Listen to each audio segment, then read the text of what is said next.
A cosmic encounter in the rain forever altered Jack Harker's destiny after he aided a lost alien child in her quest to reunite with her mother. Rain lashed against the fortified canopy of Jack Harker's aerial quad bike, blurring his vision of Nexus Prime's gritty thoroughfares. The immense alien metropolis appeared even more bleak under the deluge, its towering edifices casting long shadows like stoic sentinels.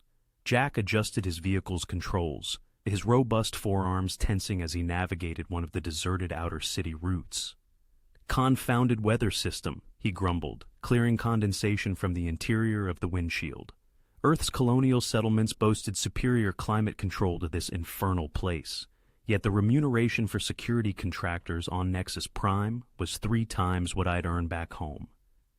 The quad bike's propulsion system hummed softly beneath him as he steered around a mound of discarded extraterrestrial debris.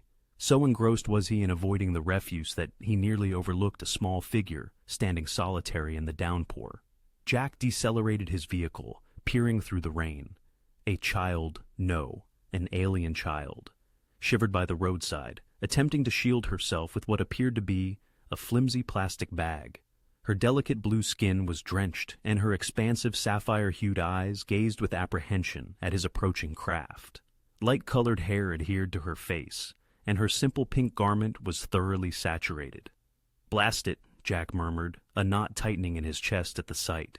In his 12 years with the Terran Defense Force and 5 as a private contractor, he had witnessed myriad grim scenes, but a child alone in this sector spelled impending peril. Nexus Prime's outlying districts were infamous for illicit trafficking operations targeting vulnerable species. Without a moment's hesitation, Jack circled back, pulling up alongside her. The quad bike's cabin door hissed open, and he leaned out. "Are you disoriented, little one?" he inquired, softening his usually gruff tone. The alien girl looked up timidly, her sapphire eyes wide with a blend of hope and fear. "I cannot locate my mommy," she whispered, her voice barely audible over the thrumming rain. Jack surveyed the surroundings. No other adults were visible, only derelict structures silhouetted against the distant glow of the city center. "Come on, climb in before you catch a chill," he urged, extending his hand. "I'll assist you in finding her." The girl hesitated, gripping her ineffectual plastic shield more tightly. "It's all right," Jack reassured her. "I have no intention of harming you. What is your appellation?" "Libby," she replied softly. "I'm Jack Harker. I'm going to help you, Libby, but you need to escape this rain first." After another brief moment of indecision, she took his hand. Her small blue fingers felt icy against his warm skin. Jack helped her into the passenger seat and sealed the cabin, immediately increasing the heat. "Thank you, Mr. Jack," Libby stammered, her teeth chattering. Jack retrieved an emergency thermal blanket from beneath his seat and draped it over her shoulders. "Just Jack is fine. Now, where did you last see your mother?"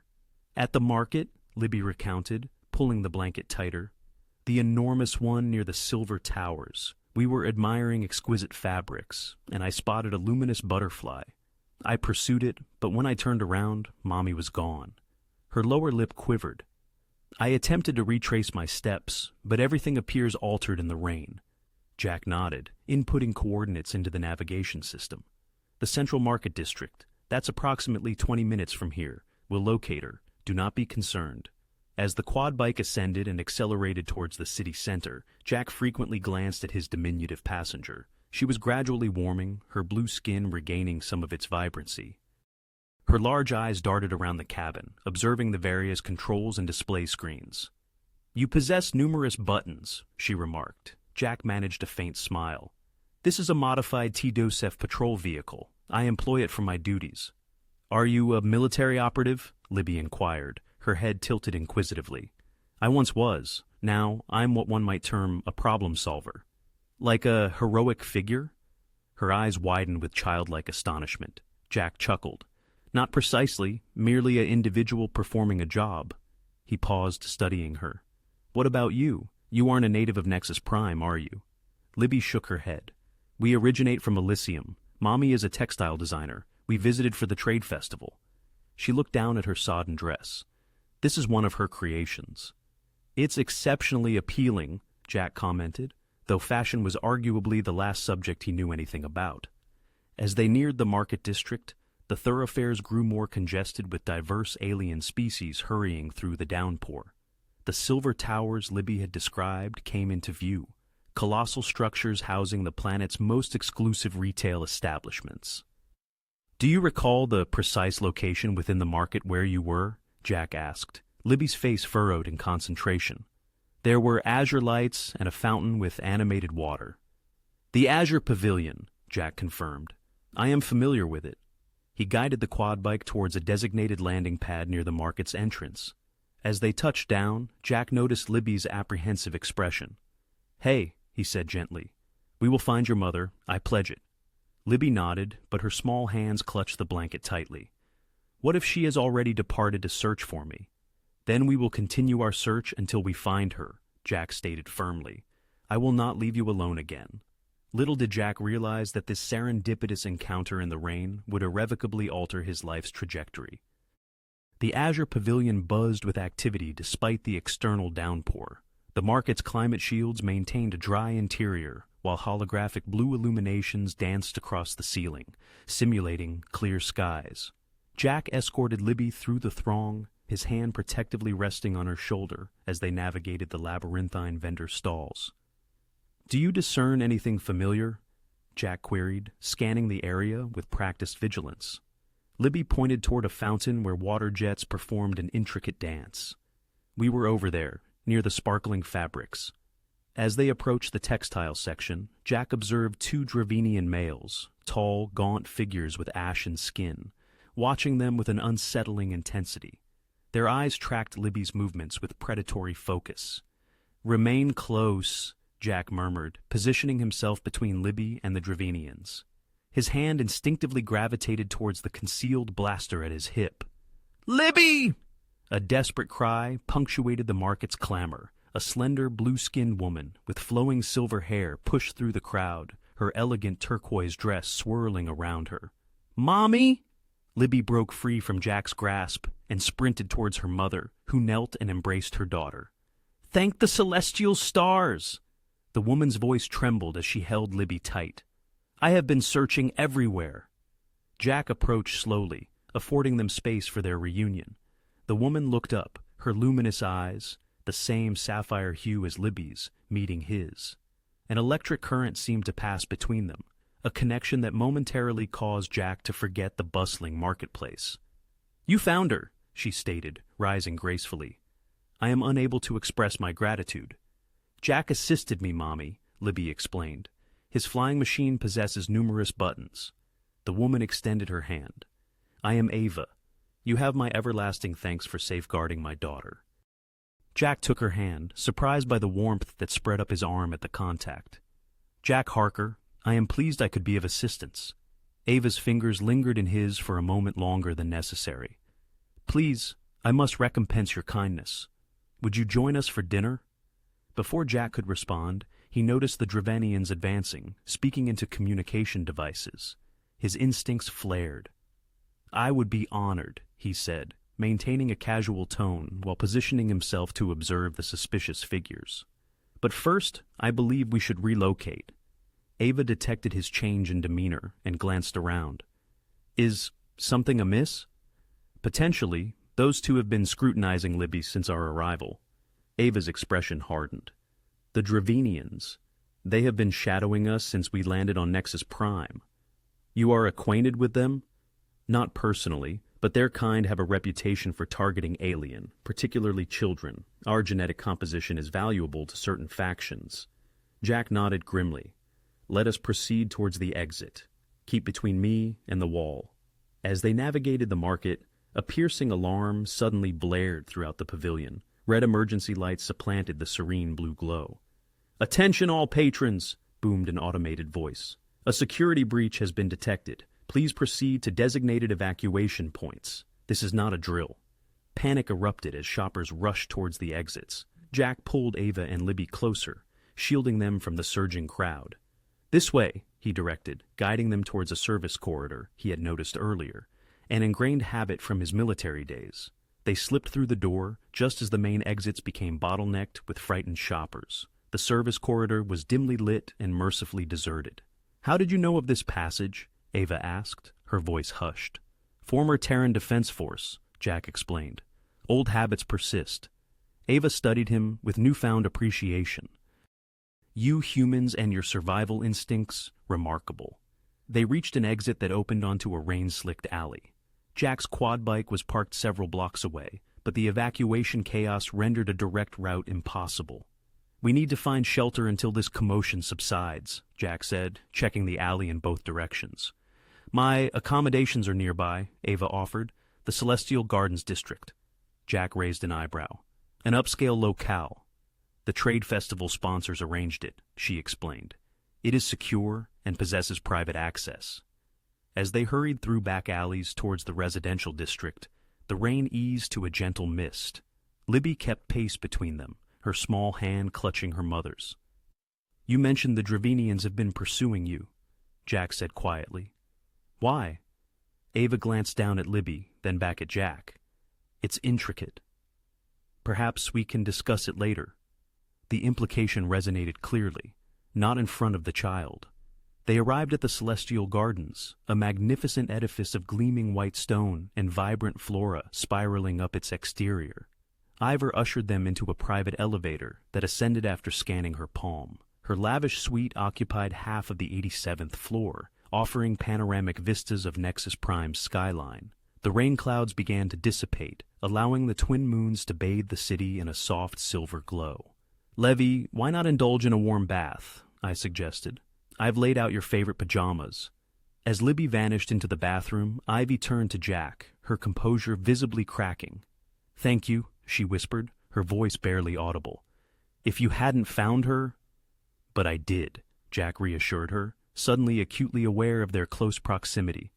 Ivor's gaze met his, and that electric current surged between them once more. She placed a hand on his chest, feeling the rhythm of his heartbeat through the fabric of his shirt. Humans are so warm, she murmured. Your heart beats so strongly. Jack found himself captivated by her delicate features, the subtle iridescence of her blue skin under the moonlight. The silence between them stretched, thick with unspoken attraction. Jack hadn't experienced such an immediate connection with anyone in years, perhaps ever. There was an inexplicable magnetism about her that resonated deep within him, transcending their species' differences. The bathroom door clicked open, shattering the spell. Avarara stepped back just as Libby emerged in fluffy pajamas, her hair still damp from the bath. I'm hungry, Mommy, she announced.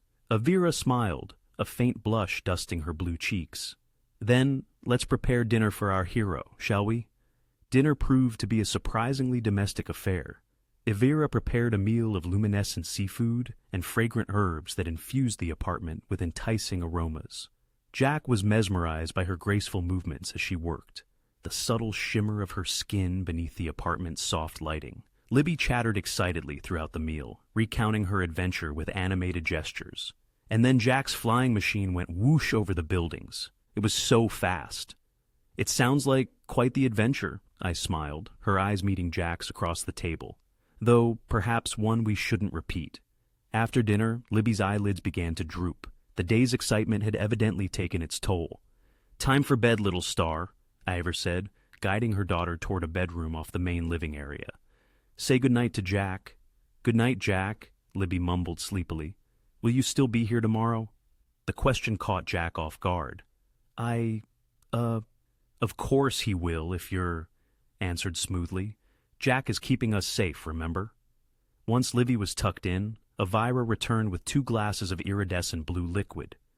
Elysiate moon wine, she explained, handing one to Jack. It's quite mild for humans, but the flavor is unique. Jack accepted the glass, their fingers brushing. The electric connection he'd felt earlier surged again, stronger this time. He took a sip, surprised by the pleasant warmth that spread through his chest. So, he said, settling onto the plush couch beside her, are you going to tell me why those Dravians are after your daughter? Avira's expression grew serious. She set down her glass and moved to the apartment's control panel, activating a privacy shield. The windows dimmed, and a subtle hum indicated sonic dampeners had engaged. Aliens possess a unique genetic adaptability, she began, returning to sit closer to Jack than before. Our DNA can integrate with other species, adopting beneficial traits while maintaining our core structure.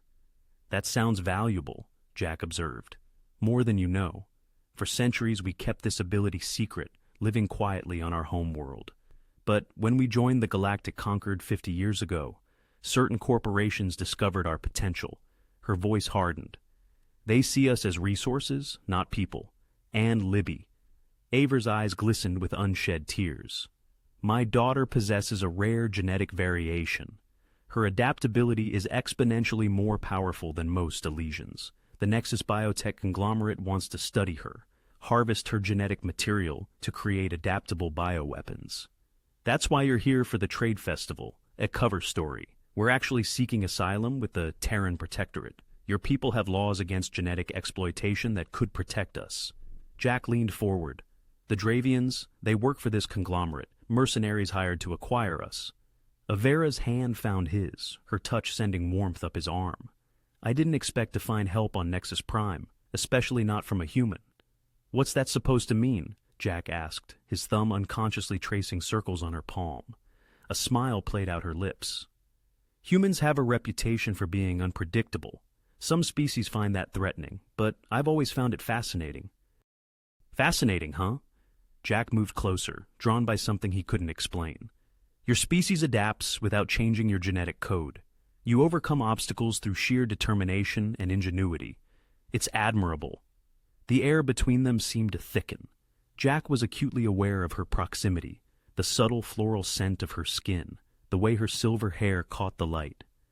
I should contact some old military connections, he said, his voice rougher than intended. They could help with your asylum request. Tomorrow, I whispered, her fingers trailing up his arm. Tonight, I'd rather not think about Dravians or conglomerates. Jack's heart hammered in his chest. Huh? What would you rather think about? I'd rather not think at all. Her eyes held his, filled with an intensity that took his breath away. On Elysium, when someone saves a life, there is a tradition of connection, a sharing of life energy. Connection? Jack repeated, his mouth suddenly dry. Our bodies contain energy fields that can harmonize, she explained, her fingers now tracing the contour of his jaw. Humans have particularly strong fields. I felt it the moment we touched. Jack swallowed hard. Is that why I feel like I've been hit by a stunner every time we make contact? I laughed softly, her voice like music. Your metaphor is apt. The question is, would you be willing to explore this connection further? The invitation in her eyes was unmistakable. Jack had been with non-humans before. Interspecies relationships weren't uncommon in the galaxy, but he'd never felt this immediate, powerful attraction. I'd be lying if I said I hadn't thought about it since the moment I saw you, he admitted. Her smile widened. Humans are so refreshingly direct. Jack leaned forward, brushing a strand of silver hair from her face. Is that a yes? In answer, Avea closed the distance between them. Her lips were softer than he expected, warmer. The contact sent a surge of sensation through his body, unlike anything he'd experienced before, like electricity, but pleasant, energizing rather than shocking. When they parted, Jack was breathing hard. That was, just the beginning, Ava whispered, taking his hand and leading him toward her bedroom. If you're willing. Jack followed, captivated by this woman who had entered his life through a chance encounter in the rain.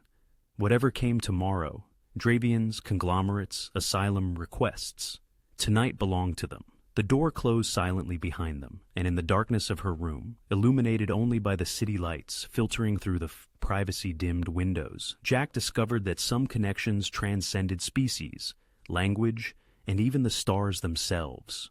Jack woke to an unfamiliar warmth against his chest. Opening his eyes, he found Ira nestled against him, her silver hair splayed across his shoulder, her blue skin almost luminescent in the early morning light filtering through the window. The events of the previous night flooded back. Their connection had been unlike anything he'd experienced before, an emergence of sensations that transcended the physical. He gently traced the curve of her shoulder, marveling at how right this felt despite their differences. I stirred, her eyes fluttering open to meet his. "Good morning," she murmured, a smile playing at her lips. "Morning," Jack replied, his voice rough with sleep. That was incredible. Ivra's fingers traced patterns on his chest.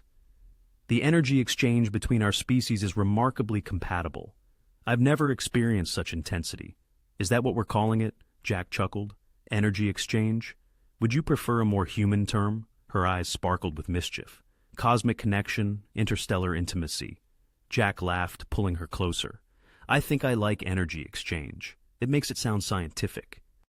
Oh, I assure you there was nothing clinical about what happened, Elvira whispered, her lips brushing his ear. The moment was interrupted by a soft beep from Jack's wrist communicator. He frowned, checking the display. What is it? I asked, sensing his shifted mood. Security alert from my quad bike. Someone's trying to access its systems. Jack sat up suddenly. Small business computer, activate apartment security scan. The apartment's AI responded immediately. Scanning alert. 6 unregistered biosignatures detected in the building. 4 approaching this floor. 2 in the lobby. Dravians, Era breathed, fear replacing the warmth in her eyes. Jack was already moving, pulling on his clothes. Get Libby, we need to move. As Ava hurried to wake her daughter, Jack activated his communicator's emergency protocol, a measure he hadn't used since leaving the Terran Defense Force. Authorization, Harker, Jack, TDF 47291, emergency evac request. The communicator pulsed twice before a familiar voice responded. Harker, this is Commander Curtis. It's been a while. No time for reunion, sir. I've got hostiles closing in on my position. Dravian mercenaries, likely working for Nexus Biotech. A pause. Your location. Celestial Gardens, Nexus Prime, apartment 8701. Hold position. The extraction team is en route, with an estimated arrival time of 8 minutes. Jack quickly unholstered his blaster. We might not have 8 minutes, sir, he stated. Then buy yourselves some time, soldier. And Harker, it's good to hear your voice. The line went dead just as Avra emerged, cradling a drowsy Libby. Jack, I queried, sensing the tension radiating from him. We've got company approaching, but help is on its way. We just need to hold out for 8 minutes. He moved towards the apartment's security panel. Does this place have any defensive capabilities? Avra nodded. Basic shields and a panic room through there. She indicated what appeared to be a decorative wall panel. Perfect. Get in there with Libby. What about you? Avra's eyes widened. I'll create a diversion. Jack checked his blaster's charge. Go now. No, I countered resolutely. We stick together. Before Jack could protest, his communicator chirped again. Harker Curtis here. Be advised, we've been monitoring Nexus Biotech for months. Your alien friends are of particular interest to us. Jack frowned. Sir, the conglomerate has been developing illegal bioweapons using Elysian genetic material. We need evidence to shut them down. Your friends could help us get it. With all due respect, sir, they need protection, not recruitment. It's both, Harker. Get them to the extraction point and I'll explain everything. Sending coordinates now. The communicator displayed a map, highlighting a landing pad 3 blocks away. Change of plans, Jack informed Avra. We're not waiting for them to come to us. A resounding thud against the apartment door underscored his urgency. The Dravians had arrived. The service elevator, Avra suggested. It connects to the maintenance tunnels. Jack nodded. Lead the way, Lee. As they moved toward the rear of the apartment, the main door exploded inward. Jack instinctively pushed Avra and Libby behind him, raising his blaster. 2 Dravians entered, their gray skin appearing almost metallic under the apartment lights. They carried pulse rifles and wore the distinctive armor of professional mercenaries. Hand over the Alayans, human, the taller one demanded. This doesn't concern you. Funny thing about humans, Jack retorted, his aim unwavering. We tend to make everything our concern. He fired twice in rapid succession. The first shot struck the lead Dravian's weapon, causing it to erupt in a shower of sparks. The second caught the other mercenary in the shoulder, spinning him backward. Go! Jack shouted to Avra, who was already punching in the access code for the service elevator. The doors slid open and they rushed inside. As the elevator began its descent, Jack could discern the remaining Dravians shouting orders. Are you all right? Avra inquired, her eyes scanning him for injuries. Fine. How about you? She nodded, clutching Libby close.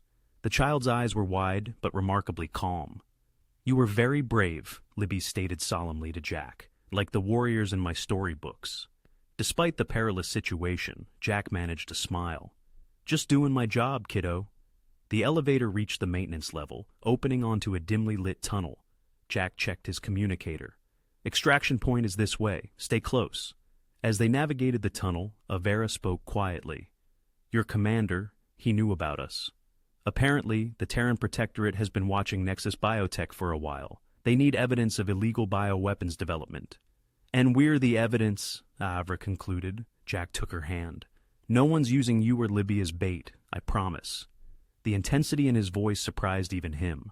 In less than a day, these two had become more important to him than he could have imagined. The connection he felt with Avra transcended their physical intimacy. It was as if something fundamental had shifted in his universe. They reached the end of the tunnel, emerging onto a rain-slicked street. The extraction point was visible 2 blocks ahead, a small landing pad, currently empty, but illuminated despite the early hour. "Almost there," Jack encouraged, checking for pursuers. As they neared the landing pad, a sleek black shuttle descended from the clouds, emblazoned with the insignia of Terran Special Operations. "Right on time," Jack murmured, relief washing over him. The shuttle touched down, its ramp extending. Commander Curtis himself stood at the entrance, his weathered face breaking into a rare smile at the sight of Jack. "Harker," he called. "Still finding trouble, I see." "Trouble finds me, sir," Jack replied, ushering Avra and Libby toward the ramp. As they reached the shuttle, the sound of approaching vehicles made them turn. 3 hovercars bearing the Nexus Biotech logo rounded the corner, Dravian mercenaries leaning out with weapons ready. "Inside now," Curtis ordered, drawing his sidearm. Jack pushed Avra and Libby up the ramp, then turned to face the approaching threat alongside his former commander. The morning sun broke through the clouds, glinting off their weapons as human and Draven prepared to clash over the fate of an alien mother and child who had unexpectedly changed one man's life forever. The shuttle doors sealed with a pneumatic hiss as Commander Curtis and Jack laid down covering fire. Dravian energy bolts splashed against the craft's shields, creating ripples of blue light across its surface. "Get us airborne!" Curtis shouted to the pilot. The shuttle lurched upward, banking sharply to avoid the incoming fire. Jack steadied himself against a bulkhead, his eyes finding Avra and Libby strapped into seats across the compartment. Libby clutched a stuffed toy that one of the crew had given her, while Avra's gaze remained fixed on Jack. "Everyone all right?"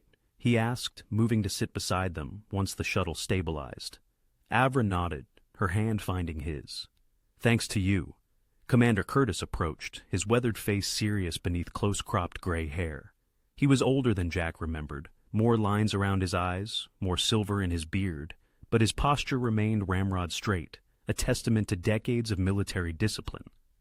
"Parker," he nodded, "still making dramatic exits, I see. Learn from the best, sir."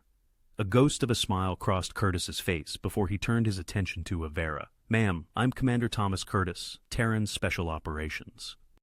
Your situation has come to our attention through our monitoring of Nexus Biotech activities." "You've been watching them?" Avra asked. "For nearly 2 years. They've been acquiring Elysian genetic material through various means, some legal, most not." Curtis's expression darkened. "We believe they're developing bioweapons that could target specific genetic markers across multiple species." "And you need our help to stop them?" Avra concluded. "We need evidence, hard proof of their illegal activities that will stand up in a galactic council tribunal." Curtis glanced at Libby, who was watching him with curious eyes. "Perhaps we should discuss details in private." Jack nodded. "Libby, how about we find you something to eat? These military types always have the best snacks." A young female officer approached. "I can show her the galley, sir." After a reassuring nod from Avra, Libby went with the officer, chatting animatedly about the shuttle's controls. Once she was out of earshot, Curtis continued, "We've identified Nexus Biotech's primary research facility on the outskirts of the city. Their security is impenetrable, except for one vulnerability. Their genetic scanners are calibrated to admit anyone with authorized Elysian DNA patterns." "You want to use Avera as a key," Jack said, his voice hardening. "Not exactly." Curtis activated a holographic display showing a complex molecular structure. "We've developed a synthetic marker that mimics Elysian genetic patterns. With a sample from Miss Avra, we can refine it to match her specific signature." "And then what?" Avra asked. A small team infiltrates the facility using the synthetic marker, accesses their central database, and extracts evidence of their illegal operations. With that evidence, the Terran Protectorate can shut them down permanently and secure asylum for all Elysians under threat. Jack studied the facility schematics rotating in the hologram. High risk, high reward, Curtis countered. This isn't just about two Elayans, Harker. It's about stopping a corporation that's weaponizing genetic material. The implications are galaxy-wide. Avra's grip on Jack's hand tightened. I'll do it. If it means Libby and other Elayans will be safe, I'll provide whatever samples you need. You don't have to, Jack began. Yes, I do, she interrupted. This is bigger than us, isn't it? Curtis nodded approvingly. The mission launches tonight. We'll need volunteers for the infiltration team. I'm in, Jack said without hesitation. Figured as much, Curtis sighed. Always were too eager to jump into the fire, Harker. As Curtis moved away to brief his team, Jack turned to Avra. You sure about this? No, she admitted, her voice low. But what choice do we have? If we run, they'll keep hunting us. If we hide, they'll find others like Libby. Her eyes met his, fierce with determination. Sometimes you have to fight. Jack brushed a strand of silver hair from her face. That's very human of you. A smile touched her lips. Perhaps your species is rubbing off on me. Is that what we're calling it now? Jack teased, recalling their earlier conversation. Her blue skin darkened slightly. A blush, he realized. The energy exchange between us. It's more significant than I initially explained. How so? Alien intimacy creates bonds, connections that linger. My people can sense emotions, share strength. She hesitated. It's why I feel so drawn to you. Even though we've only just met, the connection is accelerated. Jack considered this. The intensity of his feelings for Avra had surprised him. It wasn't just physical attraction, but something deeper, as if he had known her for years rather than hours. Does it bother you? She asked, uncertainty in her voice. Knowing that our connection isn't entirely natural? Nothing about meeting you has been ordinary, Jack responded, his thumb tracing delicate circles on her palm. Finding a lost girl in the rain, battling mercenaries, orchestrating heists against malevolent corporations. It's been one heck of a day. A genetic bond seems almost commonplace by comparison. Her laughter, bright and melodious, filled the air. You humans truly possess a unique outlook. It's part of our charm, he murmured, leaning closer. And for the record, I don't care why I feel this way about you. I just know that I do. The shuttle banked, and a shaft of sunlight streamed through the viewport, illuminating her face. In that precise moment, Jack knew with absolute certainty that his life had been irrevocably altered the instant he had first glimpsed that small blue figure standing alone in the downpour. Curtis's voice, crisp and professional, broke their reverie. We're approaching the safe house now. Dr. Keller will require your genetic sample immediately, Miss Era. We have precious little time to synthesize the marker before tonight's operation. As they prepared for landing, a ripple of apprehension ran through Jack. The mission was fraught with danger, possibly even suicidal, yet the alternative was simply unthinkable. A lifetime of relentless pursuit for Avaraya, Libby, and countless other Elysian individuals exploited for their remarkable genetic gifts. The shuttle descended toward an unassuming edifice on the fringes of Nexus Prime's industrial sector. To the casual observer, it appeared abandoned, but Jack knew better. Terran Special Operations excelled at the art of concealment in plain sight. Ready? He asked Avaraya as the landing gear engaged. She simply nodded, her sapphire eyes reflecting the same fierce determination that resonated within him. The word, together, carried an unforeseen weight, surpassing its simple definition. Whatever challenges lay ahead, they would confront them as one, a human and an Elysian, bound by circumstance, by choice, and by an even deeper connection, neither fully grasped, but both wholeheartedly embraced. The ramp lowered, unveiling their temporary sanctuary and the prelude to the most perilous chapter of their journey. The safe house buzzed with a quiet intensity as Terran operatives meticulously prepared for the night's mission. In a hastily assembled lab, Dr. Keller, a brilliant geneticist with kind eyes and steady hands, carefully extracted a sample of Era's genetic material. Fascinating, she murmured, her voice filled with professional awe. as she studied the holographic display of Ira's DNA. "Your adaptive sequences are unlike anything I've ever encountered." Jack observed the procedure, leaning against the wall. A peculiar sensation had settled upon him since their arrival. A heightened awareness, a sharpening of his senses, as if his body was operating at peak efficiency without the usual fatigue of combat readiness. "How long until the synthetic marker is ready?" he inquired. 4 hours minimum, Dr. Keller replied, her gaze still fixed on the intricate data. Elysian DNA is exceptionally complex. Commander Curtis entered the lab, laden with tactical gear. "Suit up, Parker. We're running simulations in 30 minutes. Jack nodded, pushing himself off the wall, but a sudden wave of dizziness washed over him, causing him to stumble and catch himself on a nearby table. "Jack!" Avira was instantly by his side, her blue eyes reflecting genuine concern. "I'm fine," he reassured her, offering a weak smile. "Just tired." Dr. Keller glanced up from her work, her analytical gaze immediately assessing him. When did the symptoms begin? The increased sensory perception, muscle enhancement, perhaps accelerated reflexes? She set down her instruments. "May I?" Before Jack could even respond, she swiftly ran a scanner over him. The device emitted a series of beeps, and her eyebrows shot up in surprise. "Remarkable. Your cellular structure is displaying signs of Elysian compatibility markers." Her gaze flickered between Jack and Avira. "Have you two engaged in any form of energy exchange?" Avira's blue skin darkened noticeably, a blush spreading across her cheeks. "Yes," she admitted. "Fascinating," Dr. Keller repeated, her eyes wide with discovery. "It appears the adaptive properties of Elysian genetics have temporarily transferred to you, Mr. Harker. Your human DNA is mimicking certain Elysian traits." Jack blinked. "Is that bad?" "On the contrary," Dr. Keller responded, a smile gracing her lips. "For the mission, it could be immensely advantageous. Enhanced strength, accelerated reflexes, possibly even limited empathic abilities. The effects are likely temporary, but for now, you've essentially gained superpowers." Curtis, who had been listening in silence, stepped forward. "Can you control it, Harker?" Jack flexed his hand, feeling the surge of newfound strength coursing through him. "I think so," he replied, a grin spreading across his face. "Good. We leave in 5 hours. Be ready." Curtis exited, already barking orders to his team. Alone with Avaraya, Jack ran a hand through his hair. "So, our energy exchange gave me superpowers. That's one heck of a morning after effect."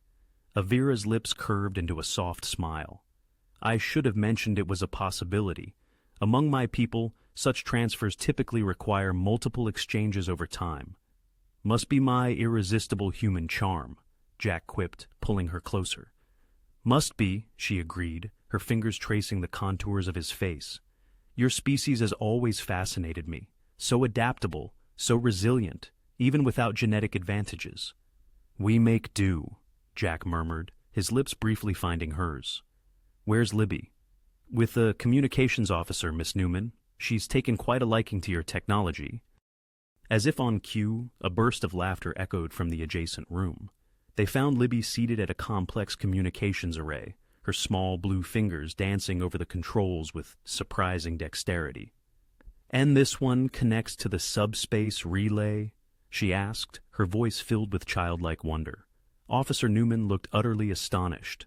"That's exactly right. How did you know that?" Libby merely shrugged. "It makes sense. The pattern flows this way." She traced an intricate line across the console that Jack couldn't follow. "She's been doing this for 20 minutes, Newman told them, amazement still in her voice.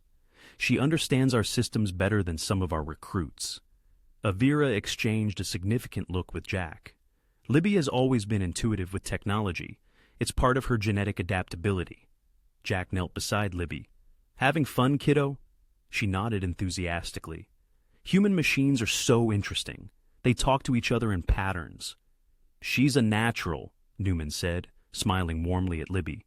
"If you ever want a career in Terran communications, young lady, look me up in about 10 years. Libby beamed, clearly delighted by the compliment. As they continued their preparations for the mission, Jack found his newly acquired abilities surprisingly easy to control. In the training simulations, he moved with unprecedented speed and precision, his reflexes seemingly anticipating threats before they even materialized. "It's like I can feel the energy patterns around me," he explained to Aviraya during a brief respite. "Is that how you experience the world?" "Similar," she replied. "Though we're born with the ability, we don't notice it as distinctly as you must." Their conversation was abruptly interrupted when Curtis called the team together for the final briefing. The holographic display showcased the Nexus Biotech facility, a sprawling complex of laboratories and research centers encircled by formidable security measures. "Our intel indicates the primary database is located here," Curtis stated, pointing to a central structure. "Team 1 will access the facility using the synthetic elision marker. Team 2 will provide extraction support." Jack intensely studied the layout, his enhanced perception now discerning details he might have previously missed. Patrol patterns, security blind spots, optimal entry points. "Sir," he interrupted. "The ventilation system on the east wing shows regular maintenance access. It appears less guarded than the main entrance." Curtis looked genuinely surprised. "Good catch, Harker. We'll adjust accordingly." As the briefing continued, an analyst burst into the room, his face pale. "Commander, we've intercepted communications from the facility. They're moving something or someone tonight." "Explain," Curtis demanded, his voice turning steely. "Multiple containment units are being prepared for transport. The communications reference Elysian subjects and Phase 2 trials." A palpable chill spread through the room. Avaraya's hand found Jack's, squeezing tightly. "They have more Elysians," she whispered, her voice laced with horror. "Children," the analyst confirmed grimly. "At least 5, based on the containment specifications." Jack felt Avira trembling beside him. The thought of children like Libby being subjected to experimentation ignited a furious anger within him. "This changes the mission parameters," Curtis said, his voice hard. "We now have a rescue operation alongside intelligence gathering." "I'm going," Avira stated firmly, her jaw set. "Absolutely not," Curtis countered. "You're too valuable." "Those are my people," she interrupted, her voice rising. "My genetic signature will work better than any synthetic. And if there are children—" Her eyes met Jack's, a plea in their depths. "I have to go." Jack recognized that look, the same unyielding determination he'd seen when she'd first agreed to help bring down Nexus Biotech. There would be no changing her mind. "She comes with my team," he told Curtis. "I'll keep her safe." The commander studied them both for a long moment, then nodded curtly. "Your responsibility, Harker." As they geared up for the mission, Jack found Aviraya in the armory, a female operative carefully fitting her with a tactical suit. "You sure about this?" he asked quietly. "No," she admitted, her gaze locking with his. "But I couldn't live with myself if I stayed behind." Jack understood completely. In the short time since he'd unexpectedly found a lost girl in the rain, his life had undergone a complete and profound transformation. What had begun as a simple act of human kindness had blossomed into something far more significant, a connection that transcended species, a cause worth fighting for, and perhaps, most surprisingly, a family he'd never anticipated finding. "We'll get those kids out," he vowed, his voice filled with an unwavering resolve. "And we'll end this together." Avaraya's eyes met his, filled with a mixture of fear and fierce determination. "Together," she echoed. As the team made their final preparations, Jack caught sight of Libby saying goodbye to her mother. Brave despite her obvious worry, the child who had changed his life with a simple plea for help now stood at the very heart of a mission that could irrevocably alter the fate of her entire species. The rain had ceased over Nexus Prime, but storm clouds still loomed ominously on the horizon as night fell.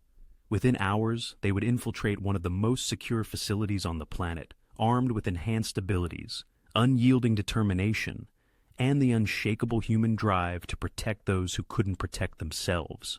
The Nexus Biotech facility, its sleek architecture belying the darkness within, loomed against the night sky. Jack AA and the Terran Special Operations Unit navigated the maintenance tunnels with silent, precise movements. "Security systems ahead," whispered Lieutenant Vega, the team's tech specialist. "Genetic scanner at the first checkpoint." Jack nodded at Aver, who stepped forward. Her hand pressed against the scanner, her blue skin luminous in the dim light. The panel hummed, analyzing her Elysian DNA, then flashed green. "We're in," Jack reported into his comms, proceeding to objective. They moved through the facility like phantoms, Jack's heightened senses alerting him to guard patrols before they even materialized. He perceived energy signatures and life forms moving through the complex, an experience both alien and exhilarating. "The children are being held 2 levels down," Ava whispered, her inherent connection to her people guiding her. "I can sense them." Jack divided the team. "Vega, Newman, secure the data core. Ava and I will retrieve the children. Rendezvous at extraction point in 30 minutes. As the others diverged, Jack and Ava descended to the lower levels. The pristine corridors transitioned into a research wing, where the illumination dimmed to an eerie blue glow. "Jack!" Ava gasped, stopping abruptly. "Something's terribly wrong. I sense more than just children." Before he could reply, an alarm blared, and pulsating red emergency lights flashed along the corridor. "They've detected the intrusion," Jack said, drawing his weapon. "We need to act swiftly." They sprinted down the hallway, following Ava's instincts, until they reached a heavily fortified door. Jack positioned a breaching charge while Ava stood guard. 3, 2, 1... The door imploded with a controlled blast. Inside, a horrific scene unfolded. 5 Elysian children, their blue skin pallid from captivity, were confined within transparent medical pods. Beyond them, a row of larger chambers held what appeared to be adult Elysians, but their bodies were monstrously altered, their limbs elongated, and their skin mottled with characteristics of other species. "They've weaponized them," Ava whispered in horror. "Forced genetic adaptation." Jack moved to the control panel, his enhanced perception allowing him to rapidly decipher the alien technology. "I can release the children, but these others, I don't know if they're still." "They're alive," Ava confirmed, tears welling in her eyes. "But their minds are gone. They've been transformed into biological weapons." A door at the far end of the lab hissed open, and a tall, spindly figure entered. A Vexian, one of the galaxy's most brilliant yet morally bankrupt scientific minds. His elongated head housed an oversized brain, and his 6-fingered hands moved with disquieting precision. "Fascinating," the Vexian said, his voice eerily melodic. "A human and an Elysian working together. How unexpected." "Director Maldus," Aver spat the name like a curse. "You recognize me." "I'm flattered," the Vexian glided closer. "And you've brought us a human with Elysian markers. How generous." Jack felt the creature's gaze penetrate him, analyzing the changes in his biology. "We're taking the children," he stated firmly, "and shutting down your operation." Maldus laughed, a sound like shattering glass. "Your species' confidence is always amusing. Do you comprehend what we've achieved here? The perfect biological weapon, adaptable to any environment, any target species. The Galactic Concord will pay trillions for this technology." "You've violated every ethical law in the galaxy," Aver countered. "Ethics are for the weak. Evolution demands sacrifice." Maldus pressed a control on his wrist device. The chambers containing the altered Elysians began to open. "Allow me to demonstrate the efficacy of our creations." Jack reacted instantly, firing at the control panel. Sparks erupted as the system shorted out, freezing the chambers mid-cycle. "Get the children!" he shouted to Aver as he dove for cover. Maldus hissed in anger, brandishing his own weapon, a neural disruptor capable of paralyzing with a single shot. Jack rolled, his enhanced reflexes allowing him to evade the beam by mere millimeters. Ava worked feverishly at the children's containment pods, releasing them one by one. The young Elysians were frail but conscious, their frightened eyes darting between their rescuer and the ongoing battle. "Go with her," Jack ordered the oldest child, a boy who looked about Libby's age. "Stay together." As Ava guided the children toward the exit, Maldus fired again, the beam grazing Jack's shoulder.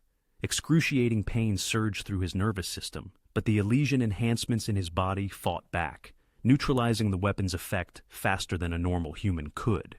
"Impossible," Maldus gasped. "Your adaptation rate." Jack didn't let him finish. He launched himself at the Vexian, his enhanced strength sending them both crashing into a bank of equipment. Warning lights flashed as chemicals spilled across the floor. "Vega, report!" Jack shouted into his comm as he grappled with Maldus. "Data secured," came the response. "But we've got company. Lots of it. Get to extraction. We're right behind you." Jack pinned Maldus against a wall, the Vexian's fragile body no match for his strength. "It's over. You think stopping me changes anything?" Maldus wheezed. "There are others. The research will continue." "Not with the evidence we've collected." Jack secured the alien's hands. "The Terran Protectorate will ensure that." A tremor ran through the facility, followed by the distinctive sound of explosions. "Jack!" Aver called from the doorway. "The bioweapons. They're destabilizing." He looked back at the partially open chambers. The altered Elysians convulsed, their bodies breaking down as the forced adaptations failed. "The whole lab's going critical," he realized. "We need to move now." Dragging Maldus with him, Jack joined Aver and the children. They raced through the corridors as alarms blared and personnel evacuated. Jack's enhanced senses guided them through the chaos, evading security forces and finding the clearest path to the extraction point. They emerged onto a landing pad where a Terran shuttle awaited, engines hot. Commander Curtis stood at the ramp, covering their approach with a heavy blaster. "Move it, Harker!" he shouted over the din. As they sprinted for the shuttle, a squad of Dravian mercenaries burst onto the pad. Energy bolts sizzled through the air around them. "Get them aboard!" Jack pushed Aver and the children toward Curtis, then turned to face the threat. Time seemed to decelerate as his enhanced perception processed the battlefield. He could discern the trajectory of each energy bolt, the position of each mercenary, the optimal path through the chaos. With fluid grace, he moved between the bolts, returning fire with lethal accuracy. The Dravians fell one by one, their superior numbers inconsequential against Jack's enhanced abilities and combat experience. Behind him, the facility began to collapse as the bioweapon containment systems failed completely. "Harker, last call!" Curtis bellowed from the shuttle ramp. Jack turned and sprinted for the craft, leaping aboard as it lifted off, the hatch sealing behind him as the Nexus biotech facility erupted in blue flame, its illegal research consumed in a cleansing inferno. Inside the shuttle, Aver threw her arms around him. "You did it," she whispered against his neck. "We did it," he corrected, holding her tight. The rescued children huddled together, watching the humans with wide, wondering eyes. One small girl, no more than 5 years old, approached Jack hesitantly. "Are you a guardian?" she asked in a tiny voice. Jack knelt to her level. "Today I was." "Will you be our guardian tomorrow, too?" The innocent question struck him deeply. He glanced at Aver, seeing the same thought mirrored in her eyes. "If you'll have me," he answered softly. 3 months later, Jack stood on the balcony of a coastal home on Elysium, watching the double sunset paint the ocean in shades of gold and purple. Behind him, laughter echoed from the house, Libby playing with the rescued children, all now recovering under the care of Elysian healers and human doctors working collaboratively. Aver joined him at the railing, her hand finding his. "Penny for your thoughts." "Just thinking about how one small decision can change everything," he replied. "If I hadn't stopped that day in the rain—" "The universe has a way of bringing people together who are meant to find each other," she said, leaning against him. The aftermath of the Nexus biotech operation had been swift and far-reaching. The evidence they had gathered exposed a network of illegal genetic research spanning multiple corporations. The Terran Protectorate had established new protections for Elysians, and Jack had been offered a position overseeing the joint